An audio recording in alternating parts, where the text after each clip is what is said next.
And so all these things were the signals that I had learned weren't the right signals for a healthy relationship for me.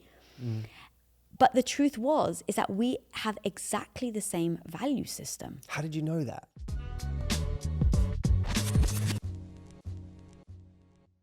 My friends, today I have something so special for you on the Love Life podcast. A dear friend of mine has come along to re-release her book, Radical Confidence, 11 lessons on how to get the relationship, career, and life you want.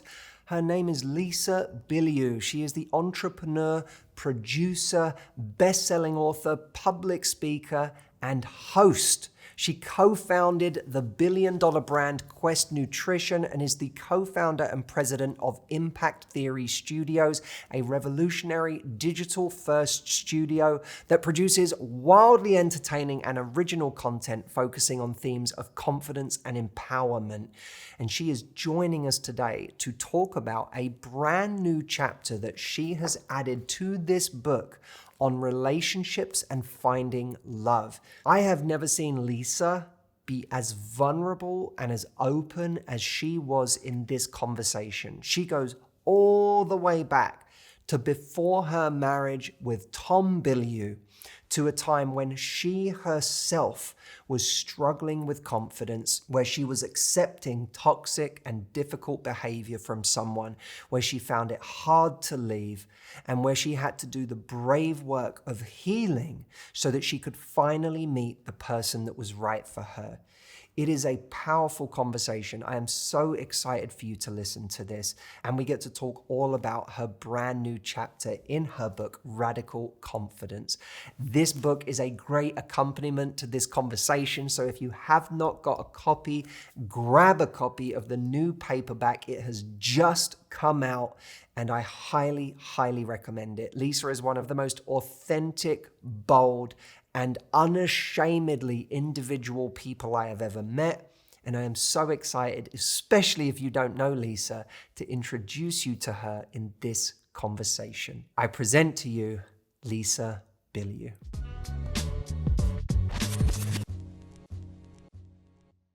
Lisa Bilu, my friend, welcome. Matt Hussey, what up, dude? It's so good to have you here. Oh my God. On the Love Life podcast, because I'm normally trundling over to your house where it's really hard to coax you out and I have to come well into the lair in order to be with my friend Lisa and do the Women of Impact podcast, of course. Yeah. But now I get you here. I've kidnapped you. Is it payback? Yeah, we've got you in our home for a 6 or 7 hour podcast. And we get to talk all about you for a change. Oh no, I want to talk about you, Matt Hussey. No. I have so many questions for you today. This is exciting to me because not only are you releasing Radical Confidence in paperback on April 30th, but there's a new chapter that you have added. And I know so many of my audience have already got the book and so many of them are going to want to now go and pick it up again for this chapter. The chapter itself, can you give us the name of it? Because it's so relevant to our audience. Yeah, absolutely. Leave the loser, choose yourself. Leave the loser, choose yourself. So why is it that we find it so difficult in your mind to leave someone who is bad for us? There's so many things, but ultimately it comes down to how do you feel about yourself when you're by yourself? And the truth is, if you don't feel good enough, if you don't feel worthy, and there's someone lying next to you that just gives you even a crumb, it's that one moment of hope. It's that one moment of maybe I'm not worthless. Maybe I'm not a loser. All that negative voice that you have in your head. And so you look externally for that proof. Now, sometimes when it's a toxic person, they may know just enough. They may be nice just enough to hold you there. And that's the thing, is that if they were truly bad, if they were truly toxic, if they were truly no good for you, I think you would spot that immediately. There's no joy to your life, you leave them. But they know exactly what they're doing. They know how to manipulate you enough. And look, I get it. That's where I was, where I was feeling completely insecure, completely worthless. And here was this guy that would come along and tell me I was beautiful. Now, in that moment, it made me feel good. If I felt good by myself, going back to the answer, how do you feel about yourself when you're by yourself? If I could validate myself, if I could give myself that the words of encouragement, then I wouldn't turn to somebody else. But I didn't feel good about myself. I did think that I was worthless. And so I turned to somebody that just momentarily made me feel good. And that, every time you leave, you miss it. You miss the, Ramani calls it the euphoric recall. Mm-hmm. And so you recall those moments that made you feel amazing. And those are the things you hold on to. Why do you think it is that we miss the great moments, but we don't connect to the absence of the bad things? Because when we leave, the bad things now are no longer in our lives in the same way, mm-hmm. right? We're not getting the abuse or the toxicity. We might feel more at peace. You know, there's all these headaches and problems that we suddenly aren't experiencing every day by being away from someone like that. Why is it you think we miss the good stuff, but we don't connect to the bad stuff that we're no longer experiencing? Well, okay, I think it goes in stages. So just like grief, it goes in stages. I think when you leave someone, I at least was had a phase and a steps that I would almost go through, and it became this cycle. So he would do something terribly wrong, verbally abuse me, call me names. I was like, I'm leaving you, enough's enough. And you leave, you've got that anger, right? That anger will fuel you for like a day or two. Then the anger starts to dissipate a little, and then it starts to become a little sad. And then that sadness starts to go into loneliness. And that loneliness starts telling you something about yourself. For me, it was telling me that you're no good by yourself, that you had validation when you were with him. And so it slowly goes from, like, almost think of a seesaw, right? Where you've got the weight of the toxic person, and then you've got the joy of leaving them. And it just starts to tip. Right? And over time, the weight of them like being toxic, you're like, okay, I've had enough. But then it just starts to slowly swing again in the other way. And so the moments where you started to feel badly about yourself and you want to leave and you finally do, it starts to go away.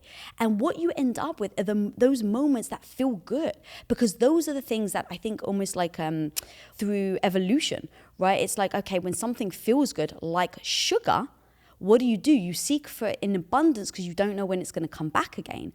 Well, obviously, in today's society, that's now unfortunately equated to obesity. But what's that of the heart, right? Okay, you keep going back to somebody who doesn't treat you well, but it's because, let's say, society judges you for being single, for being in your 40s and not having anybody. And so you have all this external dialogue that I think dictates how you start to show up. That how you start to show up dictates your belief system, and it goes both ways. Firstly, take me back, because when people see you today, there is this like Lisa that is formidable and is powerful, and you associate with just this level of strength and confidence and boldness.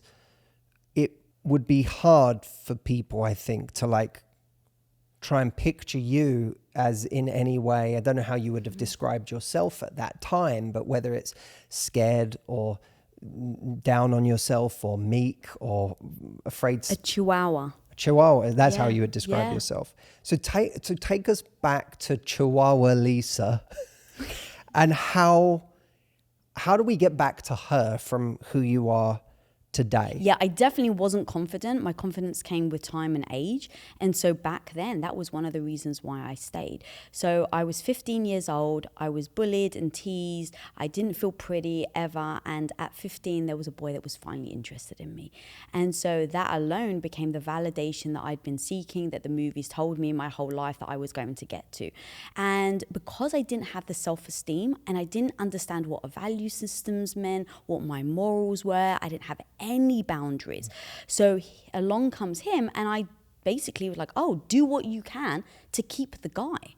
And that was my MO. It was, oh, okay, he wants this. Okay, then I'll do that. He wants me to dress like this. I'll dress like that. And in the moment, I got tremendous validation out of that time, because he would make a comment about another girl. Oh, look at her skirt. You should wear a skirt that short. Now, what it was doing was triggering all of my insecurities, my jealousy, and it gave me an option at the time. I was like, well, if I want him to be attracted to me, I guess I'm going to have to wear a short skirt. And so I started to mold myself, not realizing it, into the person that he wanted. Now, look, I don't think he was deliberate. He also was 15, 16. So it's not like he had this whole strategy where he's going down with this game plan. It just evolved enough where I think he realized certain things that he could say that would trigger me to then act.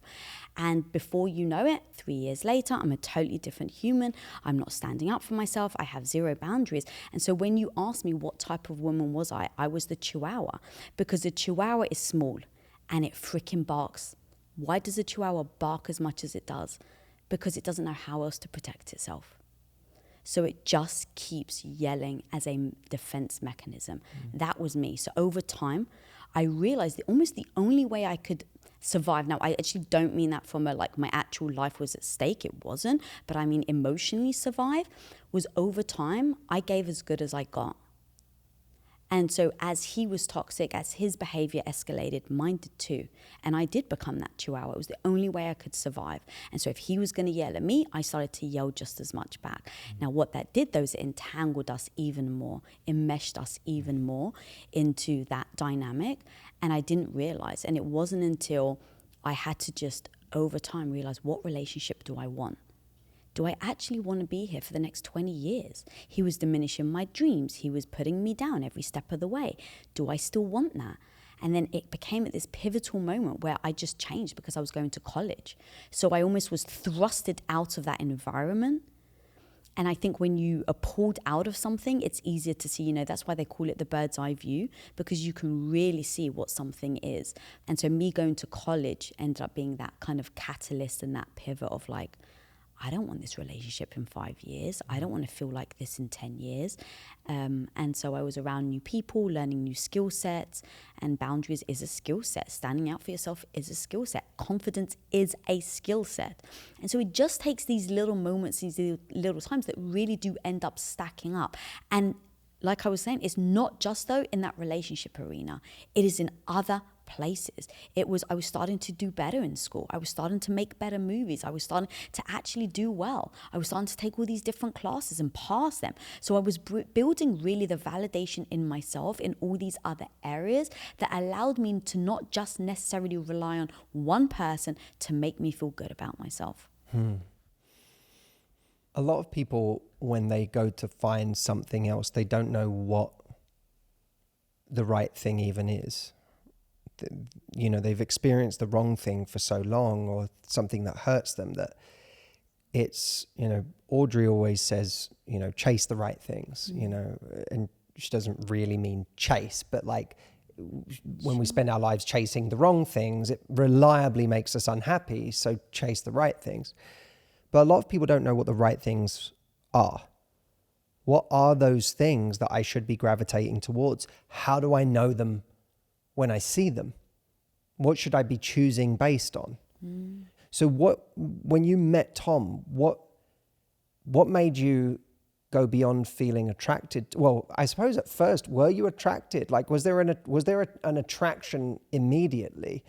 And then how did it develop after that into something that you felt like was actually better and healthier and worth giving your time and energy to?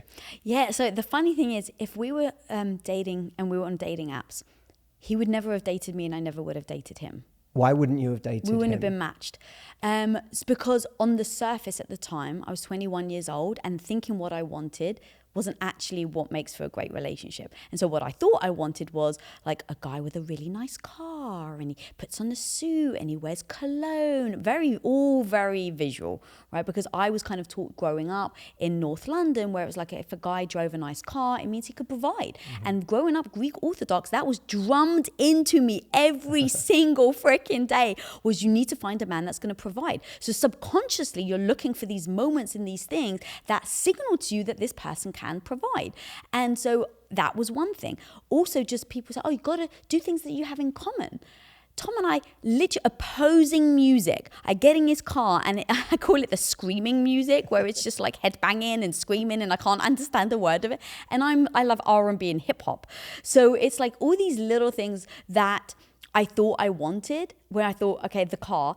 He pulls up and he's driving this old man Buick and it's so dirty and his back seat is literally chocker full of just his garbage and his leftover clothes, and it looked like a home storage or whatever you call it in his back seat. And so all these things were the signals that I had learned weren't the right signals for a healthy relationship for me. But the truth is that we have exactly the same value system. How did you know that? We didn't. And so it just developed over time. So what made you even give him a chance? Oh, he was hot as hell. I wanted a summer fling. Got it. We were both just physically attracted to each other. And on that first date, the man opened his mouth with his first question. And I was like, you're fascinating. Like his questions were so like, they would test me and they would like really make me think about things. Yeah, I've experienced that. Yes, many times. Yeah, that's been my fucking experience of your husband. I think it's been everyone's experience with him. Yeah. And in that moment, though, it's just his fascination and his curiosity. And I never had a conversation with a guy who actually cared about what I thought. Like, actually cared. And so when he's asking me, like, oh, do you watch porn? Like, he wasn't like, hey, do you watch porn? Like, it wasn't like that. He was just, like, really curious about, like, oh, yeah, I hear women watch porn. He's like, I watch Sex in the City so I can learn about women. And he would read the Cosmopolitan magazine so he could, and he's like, so question number 27. Like, he was truly fascinated. And that was the first time anyone actually cared about what I thought and how I felt. So that became the moment where it's like, something's different about this guy. He didn't care about what restaurant we went to. It was like this old, like, hole in the wall Chinese, like in a strip mall with a B rating with rips in the seats as our first date, Matt. First date. And so I was expecting, like 5-star, because that was what I was used to. Again, going back to where I was brought up and how I thought. And so we walk into this really crap ghetto restaurant. I'm like, he brought me here?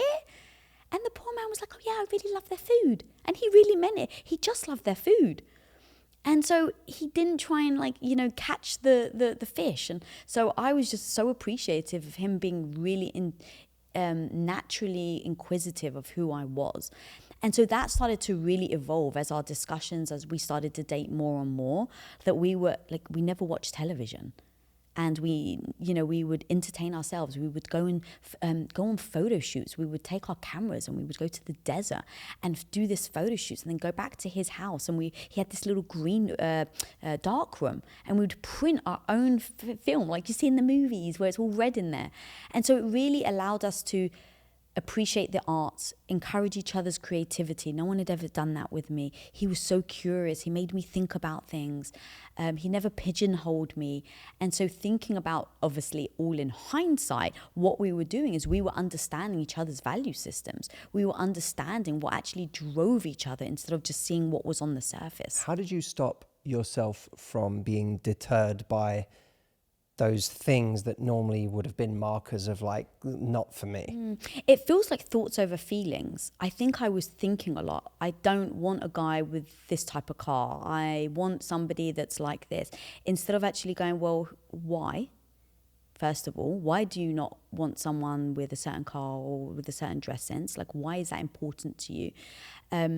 But once I started to realize that thought was, oh God, his car's really crap. The feeling is, oh my God, he just opened the car door for me. How romantic. So it was that thought, and then the feeling would come. So the thought was, oh my God, we've gone to this terrible strip mall restaurant. He listens to screaming music. And then the feeling is, wow, he's just so beautifully curious and asking me questions because he actually seems like he cares. And so as the feeling started to escalate and get stronger, they started to overpower the thought. And that's when I realized all of my belief systems around who I wanted was all superficial. It was all things that were told to me or things that were, shown to me growing up, whether that was from my grandmother who had an old Greek belief system, whether that was TV, whether, we want to blame Disney with all the movies movies that they made about the prince coming to save you. But the truth is, I think that I never really questioned my thoughts enough. I think what we forget is how much thoughts can get in the way of who we could be attracted to. Like, if you've told yourself a story already that someone who dresses like that, or someone who does that job, or someone who, whatever it may be, it could be someone with that accent. Like, there's so many ways that we disqualify people early on. If you've told yourself a story that that's not what you're into, then you're not even really open for attraction to even happen, for chemistry to happen, to even explore what you might have with someone. So it's almost, I suppose, is it lucky that when you saw him, you thought he was hot? Probably. There's a bit of like, that was fortunate because it made you overlook certain things, at least in the very beginning. Yeah. Well, what's interesting, as you were talking, I was thinking there's almost like two paths, right? There's the person that was like, nah, they don't fit the mold that I think, and they just dismiss them, right? That's, you could be dismissing someone that actually could be perfect for you. But then there's the other thing that people are like, I like this about them. I don't like that. I don't like that. I don't like, oh, well, we'll just change their dress sense. Oh, we'll just change his job. And the other one's just as dangerous, where you get with them because you think, I'm just going to change all these things that I don't like. Instead of like saying, do I accept this person for actually who they are? If I can't change their clothes, if I can't change whatever you want to change about them, would I still want to be with them? Because I think you need to go into that relationship thinking that you're not going to change them. You shouldn't want to change them, right? If you don't like their dress sense, which I didn't like Tom's dress sense, I still tried to change him. But it was one, like, I did that myself. But it only leads to him feeling badly about himself. It's like a weird dynamic, puts me in a almost like authoritarian position where it's like, no, I don't like your shoes. I don't like that. And that isn't healthy for a relationship. So I think ultimately you want to get to a place where you can accept them for just who they are.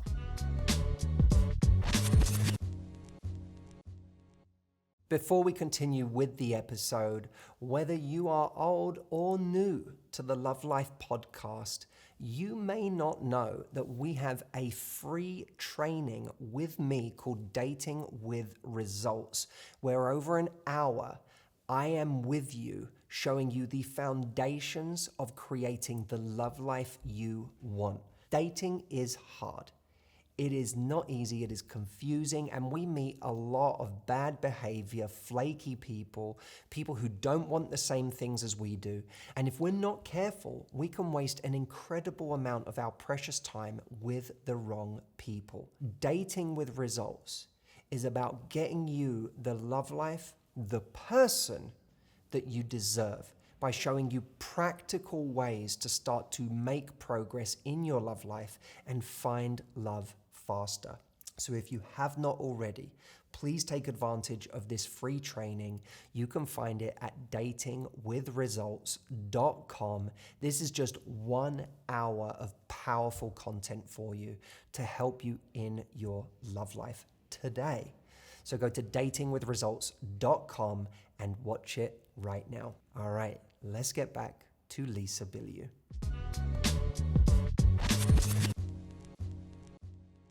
The second half of the title of this new chapter in the book is Choose Yourself, right? How to choose yourself. Firstly, what does choosing yourself mean? And how does it lead to you being able to have the kind of boundaries that you suggested? What does choosing yourself mean, and what is the practical side of that? Yeah, so choosing yourself means making sure that you are always firm on your values, no matter what somebody else coming along trying to change them, or even just like nudge them over. So it is making sure that you are always, you know, your North Star, and someone doesn't come along with a different compass to lead you astray. And even if you love them, even if you want to be with them. So choosing yourself when it's not easy. And I didn't do that over and over and over again. I chose him. I kept choosing him instead of myself. So I think it comes back to like, write out your value system. And what I mean by that is not like, I like this music or your hobbies. A lot of people would write out their hobbies when you say your value system. It isn't that.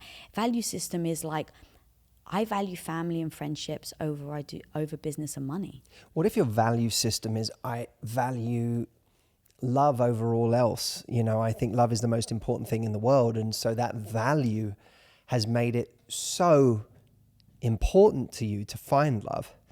And it also becomes the reason why you overlook so many things, because in your mind, you're like, this is the most important thing in the world for me to find. And I will never be happy until I find it, because this is the most important thing to me. It's more important than business. It's more important than success or status or anything else. What if your value is leading you to those kinds of situations where you overlook a lot? All right, so put it like this. How much do you love your wife? Oh, that's a difficult question to answer. An unimaginable amount. I don't know how to describe it. Would you say that you love her more than you value your own life? Sorry, is this a Tom Bilu interview? No, This is like a Tom Bilu scenario. Choose. You're right. Sophie's choice: your wife or yourself. Well, here's what go on. If someone breaks in, yeah, right, no, I put my life on the line. You love your wife so much, you're gonna 100%. Okay, 100%. Amazing. But if you're on a plane and it's going down, do you put the oxygen mask on yourself first, or do you put it on her? Myself. Why? Because they always say. You don't want to get in trouble put with on your own oxygen mask before someone else's. Well, because if I can't breathe and I die first, then I can't even be of service. Exactly. So, yeah. That's exactly how I feel about love. Is that, yes, like I love my husband so much. He would hate it if I did that, but I would jump in front of a bullet for him. Hells yes, wouldn't think twice, in a heartbeat.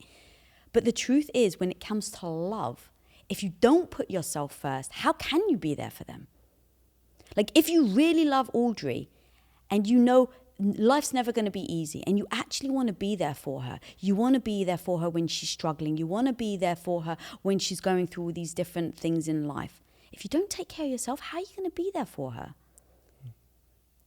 So I think of it like that, where it's like, yes, love may be your most important thing, but love doesn't mean then sacrificing yourself in service of it. When you had a girls' night recently and Audrey was just popping out for a couple of hours and then came back like 7 hours later. And you said there was a piece of advice you gave to Audrey that will help so many women. Yes. So I don't know what this is, and Audrey didn't tell me this, so I want to hear this. Alrighty then, Audrey. So we were talking about... Wait. Before you do this, where should people go to get the book? Is there a specific website? Yeah, so if you buy the book anywhere, but then you go to radicalconfidence.com, there's a bunch of bonuses. So Tom and I actually did an exclusive hour coaching class, and it hasn't ever been released. And so we're offering that for free. That is so good. Literally me and Tom. I think we actually made bicker in the middle of it or something like that. I believe that. Not a surprise, yeah.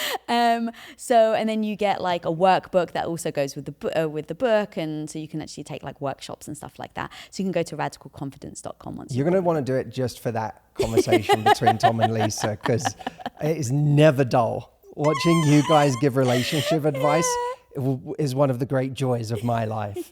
Radicalconfidence.com is that link. Yeah. Amazing. So tell us. I was telling Audrey about one of the biggest arguments that Tom and I are still working through right now. And this happened years ago, and we're still talking about it.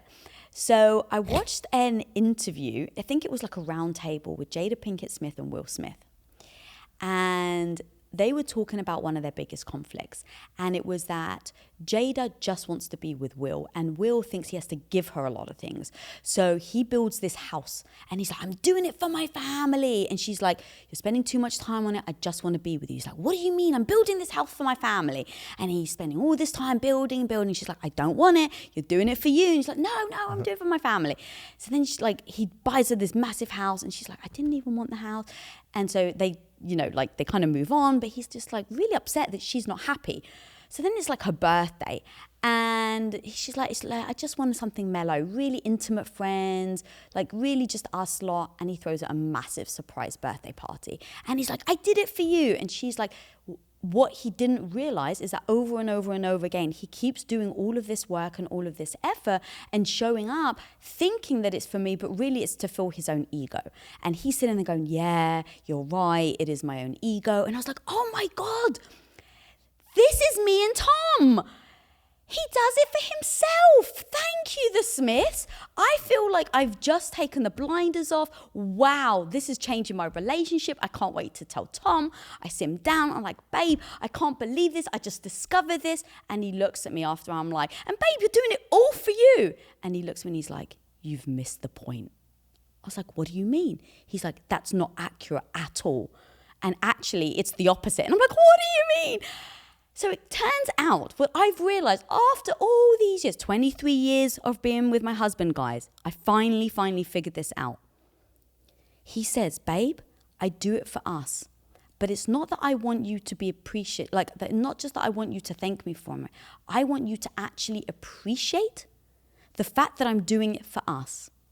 And I was like, well, but if you're doing it for you, who thinks it's doing it for us, and I just want to spend time with you, I actually appreciate the time with you, not the time that you're putting to do this thing for us. And I just couldn't understand his position and he couldn't understand mine. I kept saying, you're doing it for you and I respect that. And he's saying, I'm doing it for us and I want you to appreciate. So I'm like, but how do I appreciate it when you're taking away the thing that I want, which is you? So it was this head-to-head conflict where he wants something that I feel like is the opposite of what I'm looking for. And we just kept coming to a head.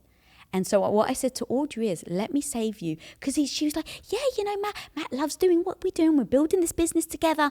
But, he's really doing it for himself. I'm like, don't tell him that. Do not say that to him. And let me save your relationship. What you need to do is you need to pull him aside and say, Matt, I know that you're doing this for us.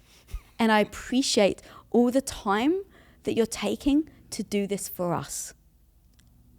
And also, I'd love to spend more time with you.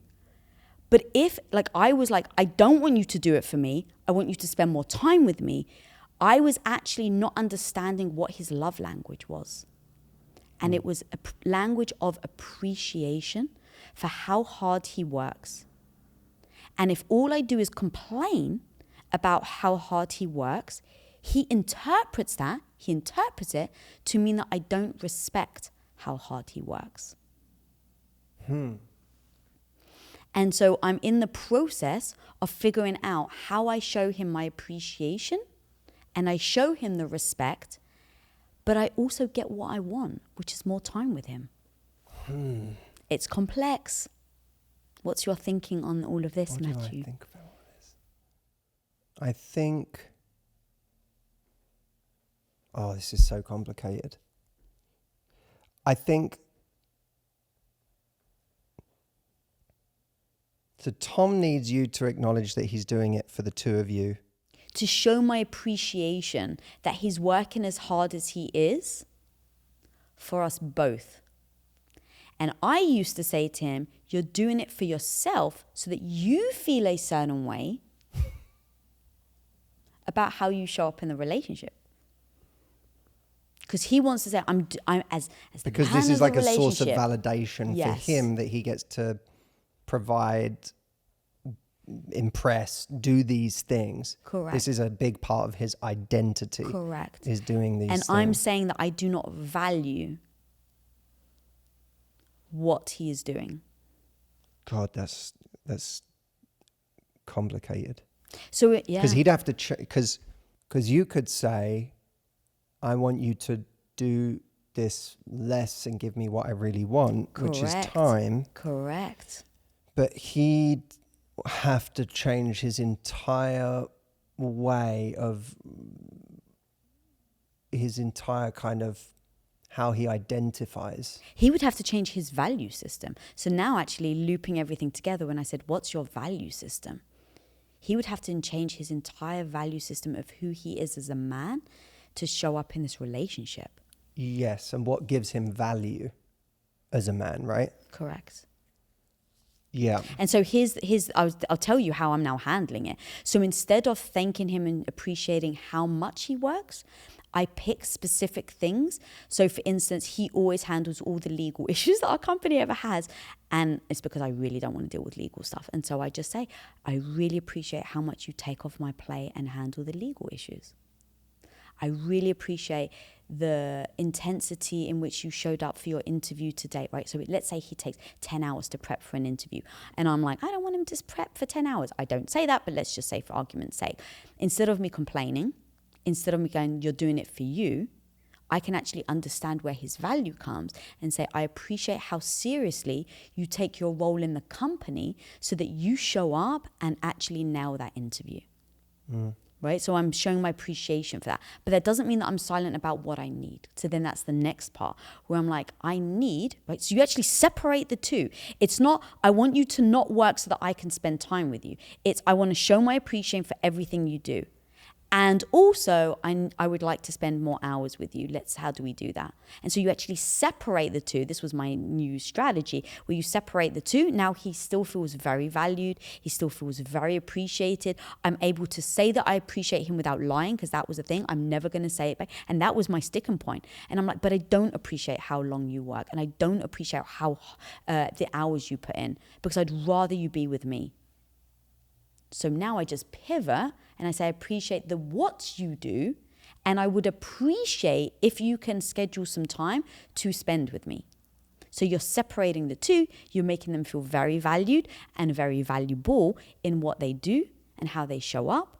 But then you're also addressing your needs. It's freaking complex. And this is why when it comes to relationships, you want to know how Tom and I have worked for 23 years, because we're willing to do this type of work where it's like, oh, that's so nuanced. That's so detailed. But you said this word. Okay, well, what does this word mean to you compared to what this word means to me? Oh, got it. I can't say that word because actually you think that that's an insult. I don't mean that word as an insult. Like, for instance, if I call you dude, right? Like some people are like, oh, she called me dude, or homie. Oh my God, she called me homie. She's one of my homies. Some people see that word as an insult. So understand the words you use with your partner so they can hear the message you actually mean, not the message that they interpret what you're saying in. It's freaking hard. It's so complex, but I won't give up, Matt. I won't give up. And so that's where 2 years ago we went from that whole like the appreciation thing, and I'm like, I'm not going to lie to you. I'm not going to say that I appreciate you working this hard, because I don't, to now where you find me today, a couple of years later, finding the nuance so that I don't lie, so that he still feels valued and so that we're still communicating. I didn't give up. He didn't give up. We didn't dismiss each other. I didn't make his values seem pathetic or mine seem pathetic or, demean each other. Because that's where relationships end up going. You don't get what the other person's saying. You either demean them, you brush past it, you make them wrong, or you pretend it doesn't happen. None of those will resolve this specific issue. And I'm just telling you, men want to feel appreciated. And that was my conclusion with Audrey. I was like, no matter what happens, no matter what, he wants to feel appreciated for how hard he works. Interesting. I would add a nuance to that, because when I think about that for myself, and Tom and I, we share some DNA in the way we're engineered, and other areas we're very different. When I think of how hard I work, and when I think of my ambition over time and how that's manifested at different ages, and it certainly manifests in some ways similar today as it always has, but also very differently today than it maybe did when I was 25. I would say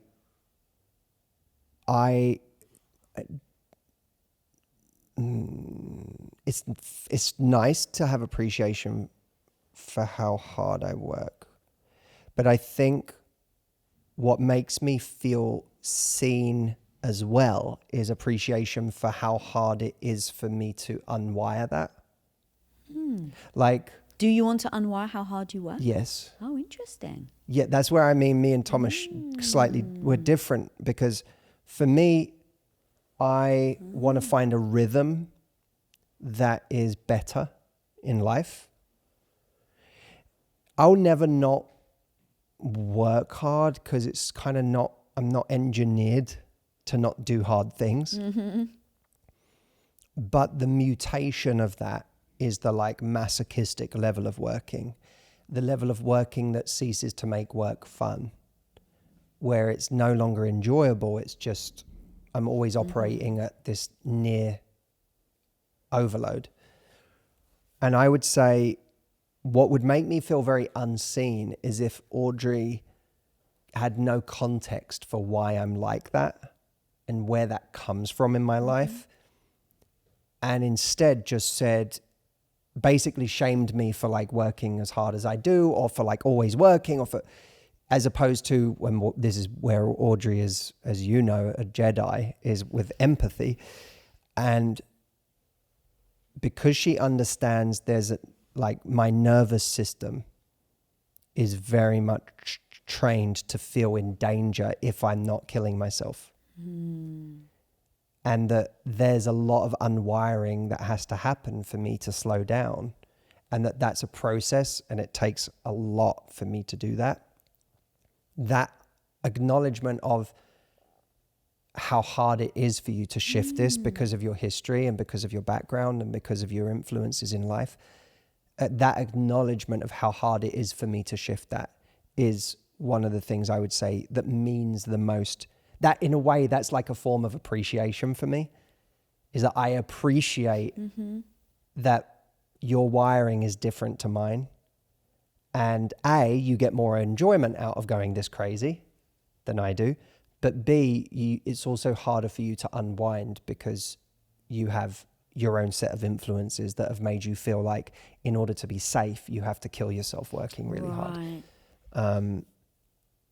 But it's really interesting. And if nothing else, I think what it proves is understanding the engineering of your partner and truly empathizing and showing that you see them for their engineering is so valuable. And that's what's so clear about you and Tom is that you have studied each other.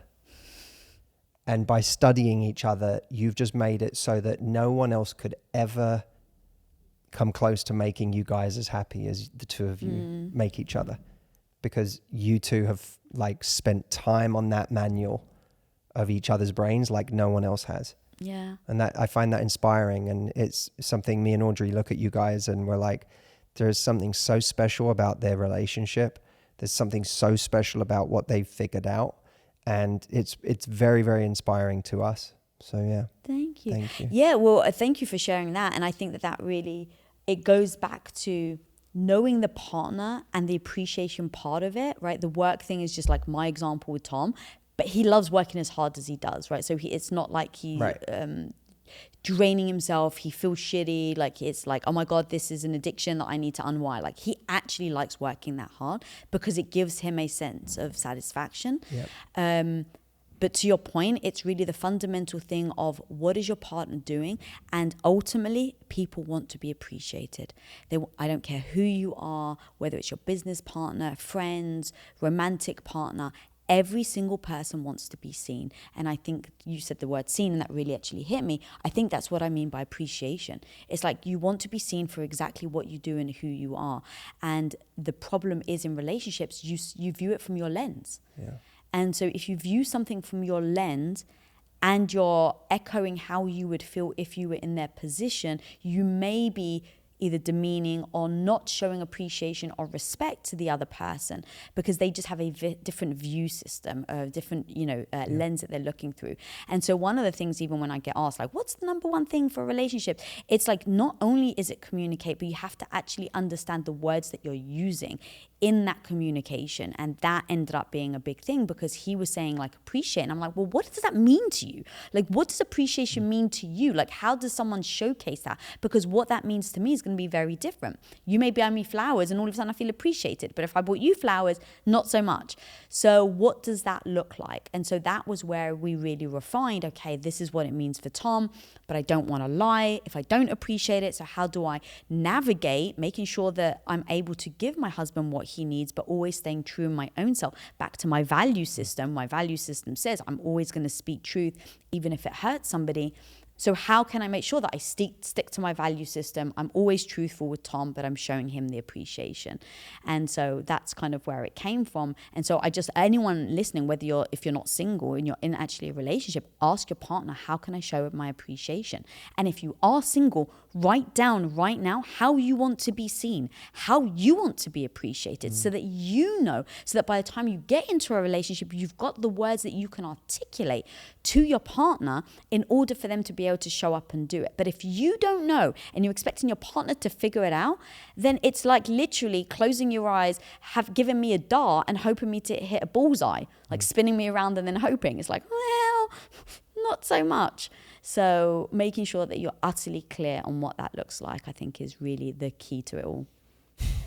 I am so excited that you are releasing this paperback. I know that people are going to get so much value from it. We have talked all about relationships today, but this book is a manual for people for confidence in so many areas of life. Not only does it take people on a journey of what you've been through and how you've risen to this place of confidence, but I'm literally looking at the content section now, and there's that your dreams are a gamble, bet on yourself, make up your mindset, validation is for parking. There's so much good stuff in here. I love that it can be applied to business and taking risks. I love that it can be applied to yourself with your family, with your friendships and the way you show up there. I love that it can be applied to romantic relationships. It just, to me, one of the most powerful ideas is just this idea that you can change.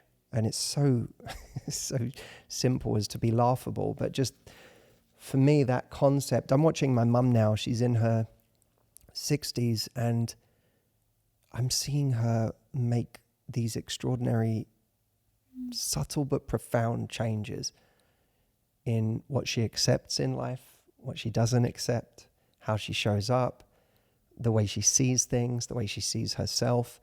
And it is the most inspiring thing in my life right now, is like watching the ways my mum is changing in this chapter of her life. And I think that's because at its essence, it just validates that idea that you can, it doesn't matter where you are in your life or what you've been through or what age you are, you can actually change. You'll never get a personality transplant, but you don't need one.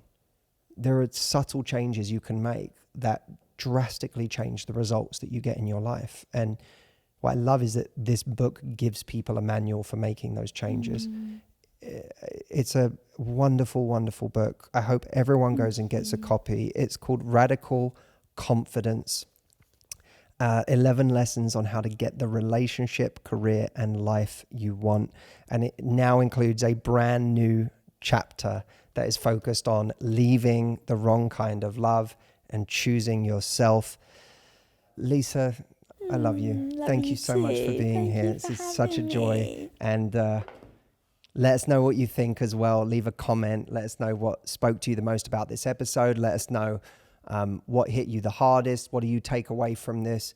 And we'll see you next time on the Love Life podcast. Be well and love life.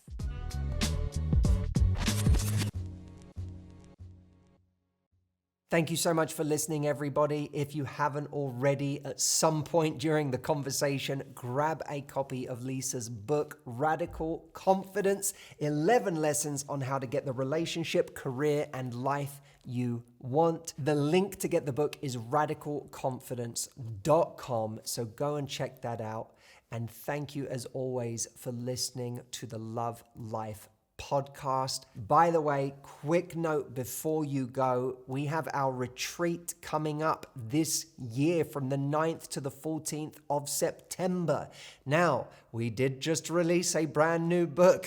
It has meant that my face and name has been absolutely everywhere for the last couple of weeks, and the amount of demand for the retreat has gone way up. I am saying this to you, dear listener or viewer on YouTube. If you have been considering the retreat for some time and you don't want to have to wait another whole year and a half to be able to come to be with us on the retreat in Florida, now is the time to go and sign up.